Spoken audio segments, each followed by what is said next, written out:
السلام عليكم ورحمة الله وبركاته. هذه كمبيوترka barashada Word 2013 casharkii koowaad qaybta introductionkeena ku jirnaa. Horodhaca dabcan wuxuu leeyahay laba qaybood, qayban uga hadlayo file iyo tab home-ka iyo qayban uga hadlayo noocyada ama generationka office-ka usoo mar. maadada office-ka waxaa iska leh Microsoft shirkadda la yiraahdo.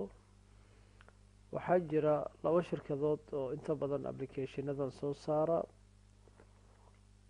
midna waa midkan lagu magacaabo Open Office oo openoffice.org aad kasoo download garaysan karta oo freega ah,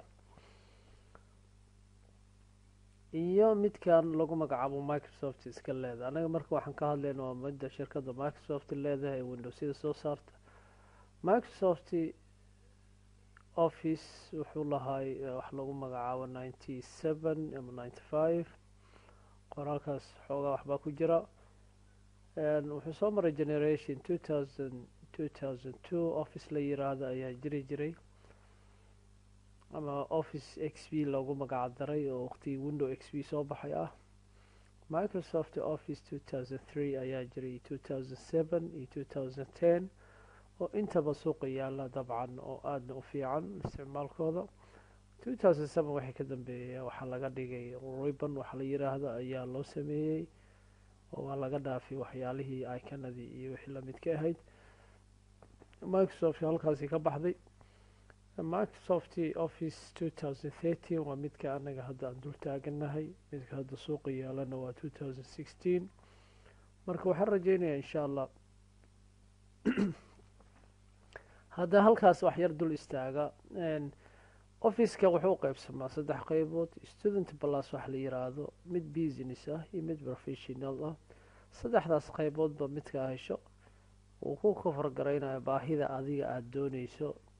Word-ka waa barnaamij ku yaala oo ku jira Microsoft Office-ka ee application-ka la isticmaalo ah.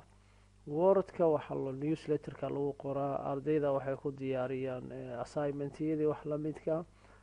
Access-ka waa database oo barnaamij loogu talagalay database in la abuuro macluumaad sida dowladda hoose, qofka magaciisa, addresskiisa, documentigiisa, labada qof haddii isku magac noqdaan, maalinta dhalashada lagu kala saaray iyo xaafaddu ku dhashay, kaasaa lagu magacaaba.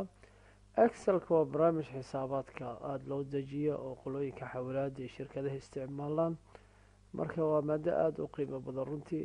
Access-kana waa mar labadan kusoo celinaya. okay, PowerPoint ka tagna meeshaas. PowerPoint ku jira laftirkeeda. waxaa kaloo ku jira Outlook. shantaas maadad u malaysay Microsoft inay awoodda ugu badan ay saareyso xaqiiqatan. shanta Outlookna waa emailada iyo waa taqaanaan outlook.com markaa dad laga dhigay emailkaaga oo aad sameysanayso magacaada cabdi outlook noqonayo, sida emailada send emailka, policyga emailka, junk email maxaa la dhahaa, iyo waxyaalaha la midka. iyo emailkaada saad Outlook Express-ka computerkaada ku jira ugu soo xiri karto emailka serverkaaga iyo waxyaalaha la midka. marka casharkan waxaa diyaariyay anoo Cabdiliif Aadan ah. waxaan rajaynayaa insha Allah inaad ka faa'iideysan doontaan biidni illah. intaan casharkan la mid aan ku kulmayno waxaa idinkaga tegi meel kastoo dunida ka joogtaanba amaano Allah iyo ka faa'iideysi wacan.